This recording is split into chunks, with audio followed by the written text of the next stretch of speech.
Hello, my name is Venomous Taipan and welcome to the Venomous Taipan YouTube channel.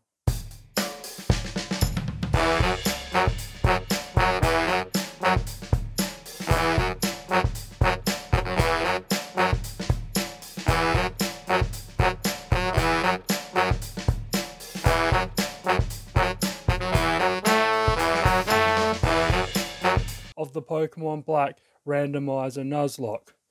So, episode 11 was a bit of a doozy for us. Unfortunately, it didn't quite go according to plan. So I've made a couple of changes this time. The first one is due to the editing. So I've got better editing videos. So that's something I'm going to be doing. A bit of a change on how I do things, as well as a change for you guys, the audience, for a better experience. The other change that I have got is that I have decreased the levels. Now, due to grinding and stuff like that, it's been quite difficult to sort of match the levels. It was the reason why the second gen was so difficult, because I was severely under-leveled. So instead of, I think it was 20-25%, it's back to 10%. So it's still a bit of a challenge, but it means less grinding. Don't have to do as much grinding because I don't necessarily have the time. And it means you still have the challenge. I'll still probably be a bit under-leveled, but not as much under-leveled. So they're the couple of changes going into this new run. Hopefully things are going to be better, because that last run was a doozy. I mean, admittedly, I got very unlucky. I mean, I can't fault that. I got very unlucky. But hopefully, we got a starter in our last one. I'm hoping today's the day that we get another legendary starter. Maybe even something better than Cresselia. I'm hoping. I highly doubt it, but who knows? Who knows? But I just need something decent. Something that I can use early on. Cresselia was fine. So let's see what our starters are, and let's get on for this second run in episode 12, shall we? So, yes. Oh, is that Zekrom? Zekrom, Mespirit. What was the other one? I think it was a Cubchoo. No, I have to go Zekrom here, I think. That's the best option. Mespirit's not bad either, but it is a Zekrom. So that's good, I think. Well, not I think, that is very good for us. Very good. That's actually arguably better than Cresselia, actually. I mean, Zekrom's more offensive, Cresselia's more defensive. I mean, Cresselia can take hits really well, but Zekrom can hit really well. So, more offensive, which is not a bad thing either. I mean, Zekrom does have a little bit of bulk to it, so it's not completely frail, but this is good. So, I want to check its ability first. Solar Power. In the sun, special attack is boosted, but HP decreases. Okay. I think Zekrom is more offensive. I mean, not what I mean by offensive, more of an attacker. But if I do need versus something with lower special defense, I think that's not too bad. I don't think that's too bad at all. And the irony of versing a Lilligant. The Lilligant from Hell. If you've seen episode, I can't remember what episode that was, 9 or 10? Where I took on a Lilligant for like 20 minutes straight. Well, you know, well, we're going to do this again. Now, I do have Dragon Rage, so I do have Thunderfang and Dragon Rage. The idea is that I don't want to use Dragon Rage because there is a thing called Dragon Rage Claws. Essentially, if you don't know what Dragon Rage is, it does 40 HP no matter what. So early game, it is very broken. So what I have decided to do is that as soon as I use Dragon Rage, I can get hit by Dragon Rage. So I feel like that's only fair, because it'd be a bit unfair for me to use Dragon Rage but not allow the other CPUs to do it either. Now, I do believe in the newer randomizers you can turn that off. I don't think it's a possibility with mine. I think it's an older version. But it doesn't necessarily bother me to say. I've just got to be very careful with Pokemon that no Dragon Rage. So, okay, one thing I'm going to make note as well, I've got a few comments saying, don't keep saying hopefully, so I'm going to try not to say that.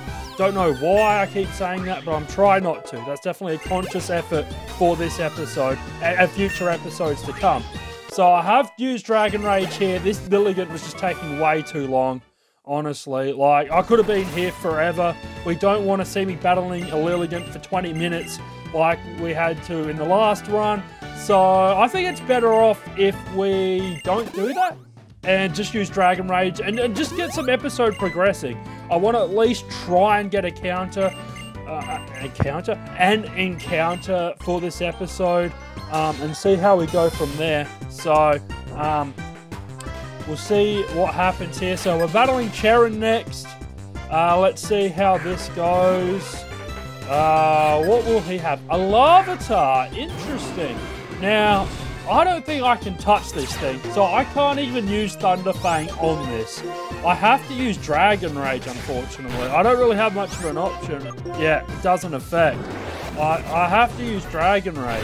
So, well, I mean, I don't know what I can really do about that, but it doesn't matter. I've still got the claws on anyway, and I'm going to follow that, so hopefully it doesn't bite me in the butt later on. Having said that, if I can outspeed most things, I should still be able to use it anyway. So, hopefully that should be fine. But yeah, so we're going to go and name this Pokemon as well. We're going to name this Zekrom. Still deciding what to name it. I'm not 100% sure yet. It will be named someone after the comment. So if you like this video, please like, comment, and subscribe. And all commenters will get a Pokemon named after them as well. So if you want to comment on this episode, future Pokemon will be commented once this goes up.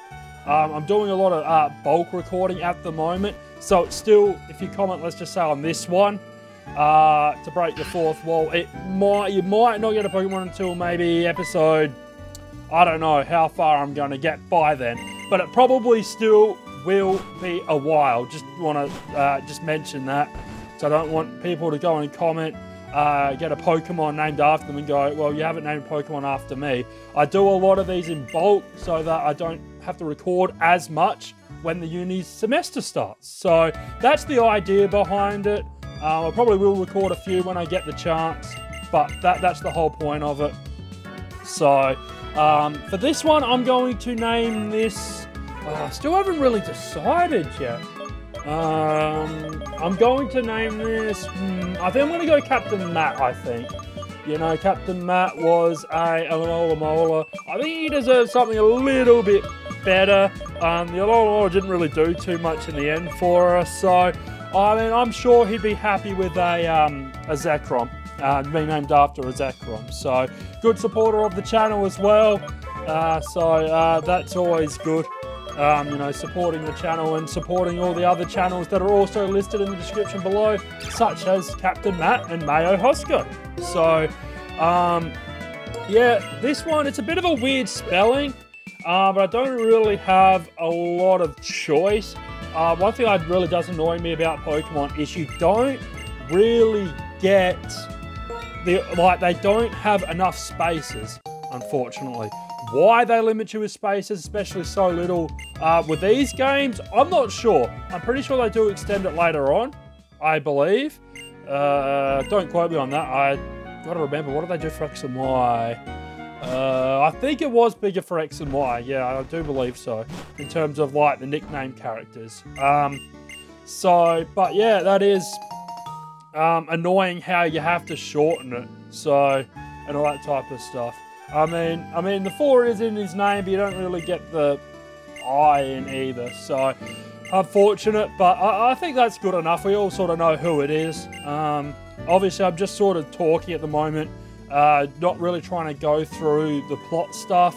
The reason why, the game's about a decade old, and not only that, especially with shorter episodes, I feel like we're going to be a bit time consuming. So if I was reading all the dialogue, we could be here for quite a while. So I feel like it's best this time round not to read as much dialogue.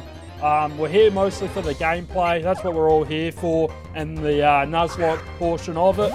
So that's the idea, that I'm not going to read the dialogue. I mean, pretty much a self-explanatory. It's a very manipulative type dialogue. You know, Team Plasma trying to, you know, liberate Pokemon for their own personal gains, pretty much. And even then, that was all pretty much malarkey. So, yeah. But yeah, if you want to know more about the plot, there are some, I do believe, I haven't actually looked at it, a bit unprofessional, but I'm sure there's definitely things where you can look up the plot of this game. As I said, most of it's going to be based on the Nuzlocke, not necessarily the dialogue. So that's the idea. And also, you know, we can sort of get through things quicker because shorter episodes, it will still definitely take a while to get through this game. So it's definitely going to take quite a bit, especially that the first 11 episodes are already done. So, yeah, to say the least. So, you know, we're starting brand new from episode 12. Not too sure what will happen if I lose again. Knock on wood, hopefully that doesn't happen. But let's not focus about that. Let's just focus about our encounter. And it's a Porygon Z. Actually, this is not a bad... I'll take this. I'm actually really happy with this because it is frail, but it does have a very high special attack. And if I am correct, it does know Nasty Plot, which boosts that special attack by 2, I believe. So that would be very good to set up and use. So it could be a very good setup, Mon. I'm pretty sure it has Psybeam or something like that to start with as well. Can't remember what Psychic type move it starts off with, but that's what I'm hoping.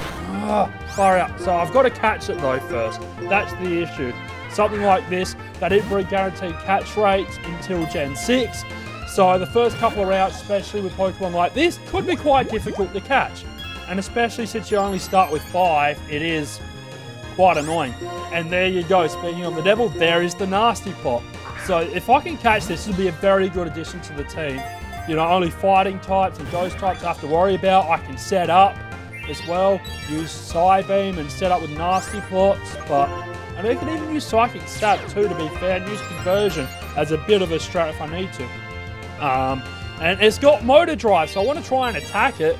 That was the idea, to weaken a little bit, hoping it wouldn't kill, and it's got Motor Drive, so that's a pretty good ability as well. So far I'm getting pretty good with these abilities, but I have to hope that this last Pokeball actually catches it.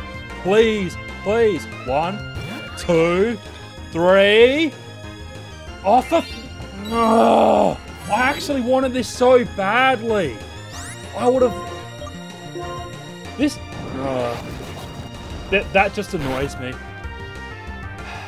That just annoys me, to be honest. So unfortunately, we don't get our first encounter. That's a real shame.